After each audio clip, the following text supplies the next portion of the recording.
नमस्कार दोस्तों, मैं हूं जितेंद्र दीक्षित। बीते शनिवार को शिवसेना उद्धव ठाकरे गुट के प्रमुख उद्धव ठाकरे ने मुंबई के पड़ोसी शहर ठाणे में एक सभा ली। इस सभा की खास बात यह थी कि ये हिंदी भाषियों के लिए आयोजित की गई थी। शिवसेना और हिंदी भाषी, आखिर ऐसा क्या हुआ कि उद्धव ठाकरे को यह जरूरत आन पड़ी कि वो हिंदी भाषियों के बीच में जाएं और उनसे संवाद स्थापित करें। दरअसल इसके पीछे कारण यह है कि महाराष्ट्र में जो भी चुनाव होते हैं उनमें उत्तर भारतीय, खास करके मुंबई और आसपास का जो रीजन है, एमएमआरडीए रीजन जिसे कहते हैं, मुंबई मेट्रोपॉलिटन रीजन, उस क्षेत्र में उत्तर भारतीय वोटर एक अहम भूमिका निभाते हैं। और जल्द ही महाराष्ट्र में 3 प्रमुख चुनाव होने वाले हैं।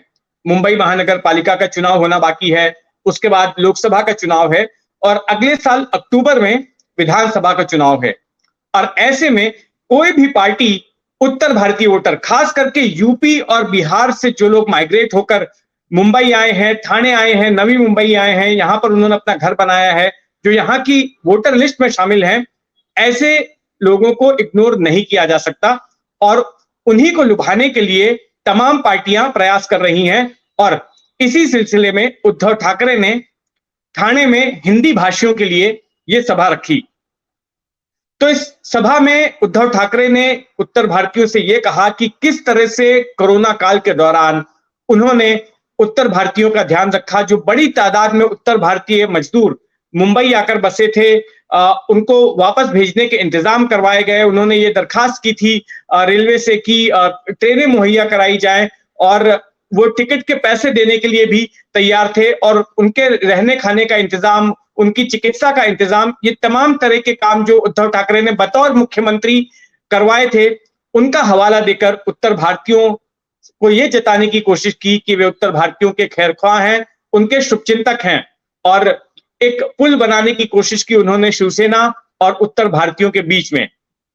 वैसे अगर शिवसेना की बात की जाए तो शिवसेना का जन्म जो है पर प्रांतीय विरोध के मुद्दे को लेकर ही हुआ था, लेकिन उसके सबसे पहले टारगेट थे दक्षिण भारतीय लोग, जो कि मुंबई शहर के तमाम व्हाइट कॉलर्स जॉब में जिनका प्रभुत्व रहा करता था, उनका कब्जा रहा करता था, उसके खिलाफ शिवसेना सड़कों पर उतरी और दक्षिण भारतीयों पर हमले किए गए, उनके साथ मारपीट की गई। और इस तरह से शिवसेना ने एक आक्रामक रुख अपनाया। उसके बाद गुजरातियों को भी टारगेट किया गया। लेकिन 80 के दशक में जब शिवसेना ने मराठीवाद का मुद्दा छोड़कर, पर प्रांतीय विरोध का मुद्दा छोड़कर जब हिंदुत्व अपनाया, तो उसके साथ साथ उत्तर भारतीयों से भी नजदीकी अपनाने की कोशिश की। 90 के दशक में ही फरवरी 1993 में शिवसेना ने अपने मुखपत्र सामना का हिंदी संस्करण लॉन्च किया, जिसका नाम था दोपहर का सामना। और उसका संपादक एक उत्तर भारतीय को बनाया, एक बिहारी को बनाया, जिनका नाम था संजय निरुपम, जो बाद में कांग्रेस में चले गए। और इन्हीं संजय निरुपम को उत्तर भारतीय होते हुए पहली बार शिवसेना ने राज्यसभा का सांसद बनवाया था। और 1996 में शिवसेना प्रमुख बाला साहब ठाकरे के निर्देश पर संजय निरुपम ने मुंबई के अंधेरी स्पोर्ट्स कॉम्प्लेक्स में एक बड़ा उत्तर भारतीय महासम्मेलन का भी आयोजन करवाया, जिसमें कि बड़ी तादाद में यूपी और बिहार से आए हुए लोग शामिल हुए थे। इन सब के अलावा उद्धव ठाकरे ने जब पार्टी की कमान संभाली, तो उस दौरान भी उत्तर भारतीयों के साथ शिवसेना के रिश्ते अच्छे रहे।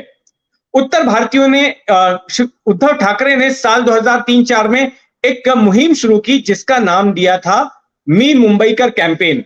और उस कैंपेन के तहत जितने भी लोग हैं मुंबई में रहते हैं, चाहे वो मराठी भाषी हों या गैर मराठी भाषी हों, उन सभी को एकजुट करने की कोशिश की गई थी। लेकिन उसी दौरान एक घटना हुई जिसने कि शिवसेना को उत्तर भारतीय विरोधी इमेज देने की कोशिश की।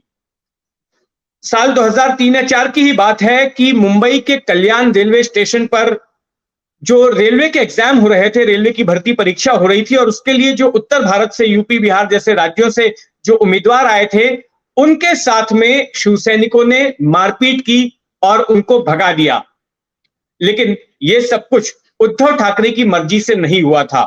उस दौरान राज ठाकरे शिवसेना में ही थे, और ये जो हमले किए गए थे उत्तर भारतीयों पर, वो राज ठाकरे के कार्यकर्ताओं की ओर से किए गए थे। इसके बाद साल 2005 में राज ठाकरे अलग हो गए शिवसेना से और फिर उन्होंने अपनी अलग पार्टी बनाई जिसका नाम दिया महाराष्ट्र नवनिर्माण सेना। और उस पार्टी ने उसके बाद उत्तर भारतीयों पर हमले शुरू किए थे और खास करके साल 2008 में एक बहुत बड़ी मुहिम एमएनएस की ओर से चलाई गई थी उत्तर भारतीयों के खिलाफ, जिसमें बड़े पैमाने पर उत्तर भारतीयों को अपना घर छोड़कर भागना पड़ा था। मुंबई के इलाके में, थाने में, पुणे में और सबसे ज्यादा इसका असर नासिक में भी देखने मिला था।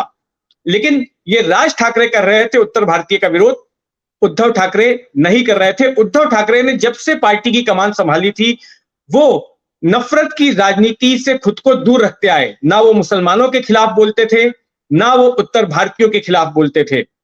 और अभी भी जब साल 2019 में जब उद्धव ठाकरे ने कांग्रेस और एनसीपी के साथ हाथ मिलाया और महाराष्ट्र में सरकार बनाई, तो ऐसे में उन्होंने जो महाविकास आघाड़ी की प्रस्तावना थी उसमें सेकुलर शब्द का 2 बार इस्तेमाल किया गया था। तो उस प्रस्तावना पर उन्होंने दस्तखत कर दिए और एक तरह से उन्होंने एक ये कह सकते हैं कि सभी धर्मों के साथ, सभी जातियों के साथ और सभी प्रांत के रहने वालों के साथ जो है एक अच्छे रिश्ते स्थापित करने की कोशिश की थी। और जब आपको याद होगा कि कोरोना काल के दौरान जब उद्धव ठाकरे टीवी पर संबोधित करते थे लोगों को, तो खास करके उत्तर भारतीयों के लिए वे हिंदी में भी बात करते थे। तो इस तरह से शिवसेना जो है उत्तर भारतीयों को करीब लाने की कोशिश कर रही है। मैं आपको बता दूं कि मुंबई और आसपास के इलाके में जो एमएमआर रीजन है उसके आंकड़े क्या कहते हैं। उन आंकड़ों के मुताबिक मुंबई मेट्रोपॉलिटन रीजन में 43 लाख उत्तर प्रदेश और बिहार के वोटर हैं, हिंदी भाषी वोटर हैं।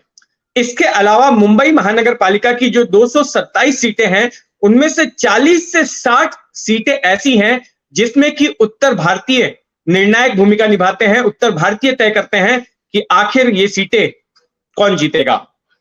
इसके बाद अगर इसी एमएमआर रीजन की ही बात करें तो विधानसभा की इस क्षेत्र में 60 सीटें हैं और इन 60 सीटों में से 22 सीटें ऐसी हैं जिनमें कि उत्तर भारतीय यूपी बिहार के लोग निर्णायक भूमिका अदा करते हैं। अगर मैं सिर्फ मुंबई शहर की 6 लोकसभा सीटों की बात करूं तो हर सीट पर 3 से 4 लाख उत्तर भारतीय वोटर हैं और ऐसे में वो किसको वोट देंगे, उनका झुकाव किस तरफ है, ये काफी अहम हो जाता है। तो ना केवल उद्धव ठाकरे उत्तर भारतीयों को रिझाने की कोशिश कर रहे हैं, बल्कि उद्धव ठाकरे के साथ साथ बीजेपी की ओर से भी ऐसी कोशिशें की गई हैं। बीजेपी ने अपनी ओर से जो प्रमुख उत्तर भारतीय बड़े चेहरे थे मुंबई के, जो कि कांग्रेस में थे, उनको अपने साथ में ले लिया, क्योंकि कुछ वक्त पहले तक उत्तर भारतीयों के लिए सबसे बड़ी पार्टी जो है मुंबई में कांग्रेस मानी जाती थी। कांग्रेस को अच्छा खासा समर्थन जो है उत्तर भारतीयों का मिलता था मुंबई में। तो ऐसे में जो बड़े चेहरे थे जैसे कृपा शंकर सिंह, उनको बीजेपी ने अपने साथ मिला लिया। राजन सिंह नाम के नेता हैं, उनको बीजेपी ने अपने साथ मिला लिया और इसके साथ साथ कई जगहों पर उन्होंने उत्तर भारतीयों से जुड़े हुए कार्यक्रम करने शुरू कर दिए। कई पंचायतें लगाई जहां पर उत्तर भारतीय लोगों के बीच जाकर बीजेपी के नेता बात करते थे। वहीं दूसरी तरफ उद्धव ठाकरे की शिवसेना ने भी कुछ ऐसा ही किया। कांग्रेस से आई हुई प्रियंका चतुर्वेदी को जो है राज्यसभा का सांसद बनाया, उनको प्रवक्ता बनाया। एक आनंद दुबे हैं उत्तर भारतीय, उनको शिवसेना का प्रवक्ता बनाया गया और कई सारे लोग, कई सारे उत्तर भारतीय नेताओं को शिवसेना में जगह मिली है। तो सीधे तौर पर इस वक्त मुंबई के उत्तर भारतीय वोटों के लिए बीजेपी और उद्धव ठाकरे की शिवसेना के बीच एक तरह से जो है प्रतिद्वंदिता चल रही है, खींचतान चल रही है। लेकिन उत्तर भारतीय आखिर जाएंगे किस तरफ, ये तभी पता चल सकेगा जब कोई ना कोई चुनाव होगा मुंबई में। अभी सबको इंतजार हो रहा है कि मुंबई महानगर पालिका का चुनाव हो, लेकिन ये तय नहीं है कि ये चुनाव लोकसभा चुनाव के पहले होंगे या उसके बाद होंगे। अगर लोकसभा चुनाव के वक्त होते, लोकसभा चुनाव पहले हो जाता है, तब भी हम साफ तौर पर यह कह पाएंगे कि आखिर उत्तर भारतीयों की पसंद कौन सी पार्टी है। तो ये था आज का न्यूज दशा। मुंबई और महाराष्ट्र से जुड़ी दिलचस्प खबरों के लिए देखते रहिए न्यूज दशा। आप हमसे जुड़े रहने के लिए सब्सक्राइब करें YouTube पर, फॉलो करें Twitter पर और लाइक करें Facebook पर।